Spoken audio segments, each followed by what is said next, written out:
Welcome to Inside the Realtor Studio, interviews with industry leaders and professionals in real estate. The Tucson Association of Realtors is turning 100 this year, 1921 to 2021. We honor our history by conducting interviews of the past presidents of the Tucson Association of Realtors. We'll learn a bit of history by talking to the experts themselves. Today's past president from 1982 is Chuck Pettis. Chuck was born in Oakland, California, and attended school in Sacramento, Oakland, and San Jose, where he went to high school. Chuck served in the U.S. Navy as a pharmacist mate from 1945 to 1947 and graduated in 1950 from San Jose State College. He joined Park Davis and Company in San Francisco, where he met his future wife, Pat O'Reilly, perhaps not at Park Davis, but in San Francisco. They lived briefly in Hawaii until Pat longed for her native Tucson.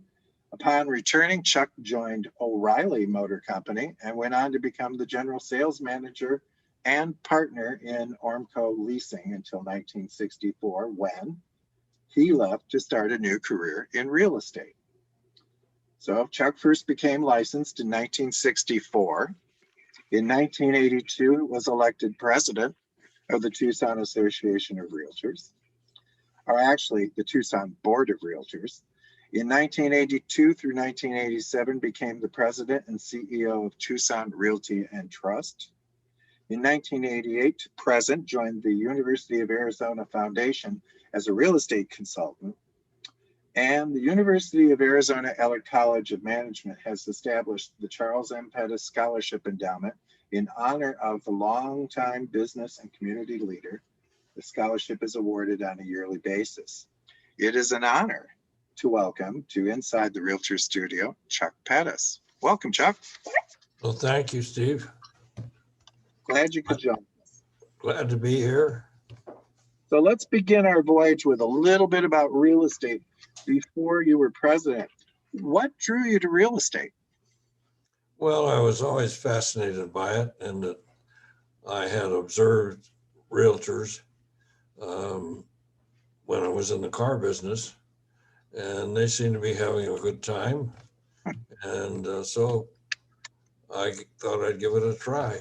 Well, perfect. And where did you first hang your license? Well, I started and remained with Tucson Realty and Trust the whole time. Okay. I had purchased a house through them in 1960, and then again in 1963. Okay. And I thought I could do a good job with them. Yeah. Well, especially, I mean, you wound up being a CEO of the firm, didn't you, eventually? Yes, they were at that time only had an office in downtown Tucson, and then a small branch at Broadway and Wilmot. And their business was 80% insurance. Oh. But they did have a very active commercial. Newsom Holzapfel was a basic, and of course Amos and Clapp owned a lot of property in Tucson and had a long history in real estate. Yeah. So when you did do real estate yourself, were you working alone or as part of a team, or? There were not teams in existence at that time that I was aware of. So yes, I was alone. Okay. And I decided to concentrate on my own neighborhood, which was the Country Club Estates. So that became a farm before we knew what farms were. And it worked out very well for me. That has been a popular farm to this day. Yes, it is. Mm-hmm. Yeah. And so can you describe the technology of the day back in 1964? How were we doing business? Well, it was primarily telephone, and then working with a title company. When you wanted to find out about a property, you got the information from the title company. They had their departments that did just that for realtors. Yeah. So let's shift over to your presidency. And what building were you operating out of? Do you remember? I can't remember but I remember at 1636 North Swan Road, the two-story building. Yeah. I think it was during my term that we acquired that building, and I'm not sure we leased there or we purchased. And I don't remember the CEO's name either. I can see his face. Well, we'll do a lookup for that. But I think that's the right address because JT, I think, had given me the same address for him at the same time. Yeah. It was a two-story building that was built by architects Mascarell and Mary, who were friends of mine, and they continued to operate or occupy part of it, and we did part of the other. Oh, it worked out nice. But Yeah. And so what was the staff like back then? Did you have a lot of staff?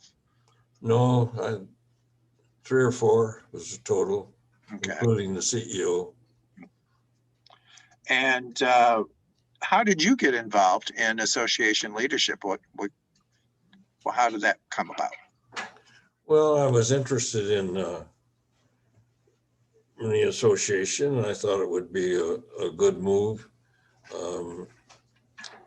The Tucson Realty and Trust was expanding.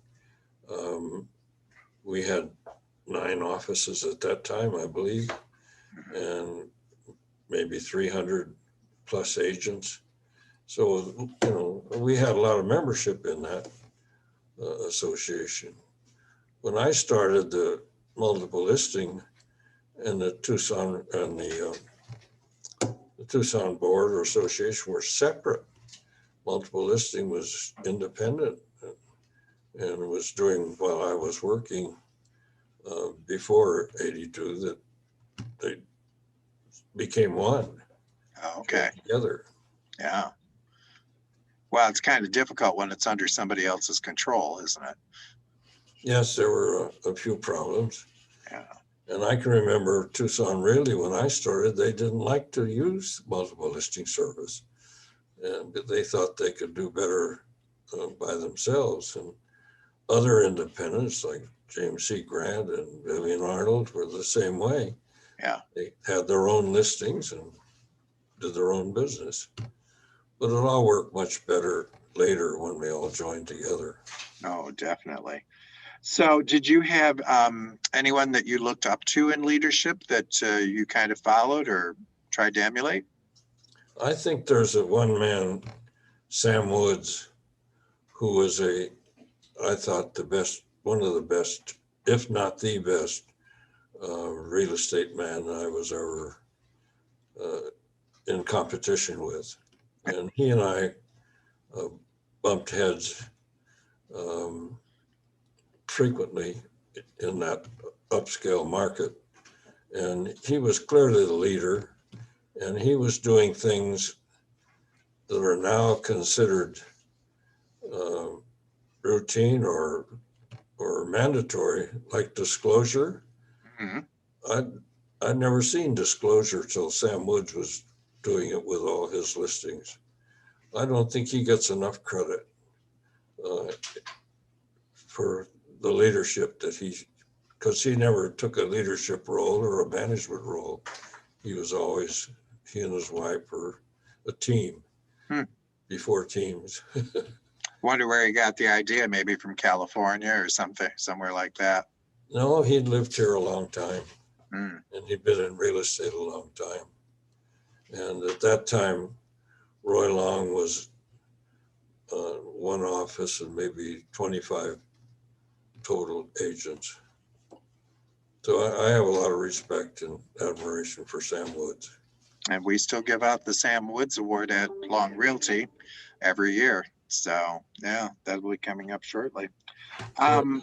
So what do you think your biggest challenge or your biggest accomplishment was during your presidency? My role as a manager, leader was to keep things together,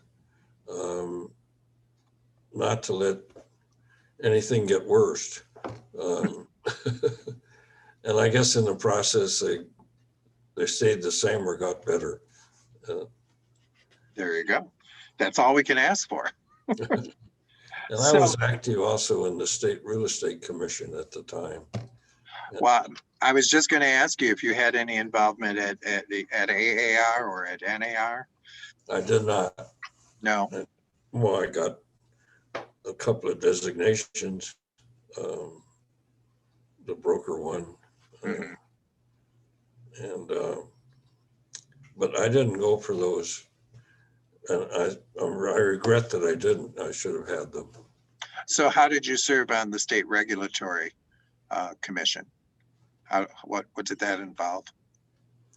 Well, you had, I think, 4 or 5 meetings a year in Phoenix, and maybe one a year down in Tucson. And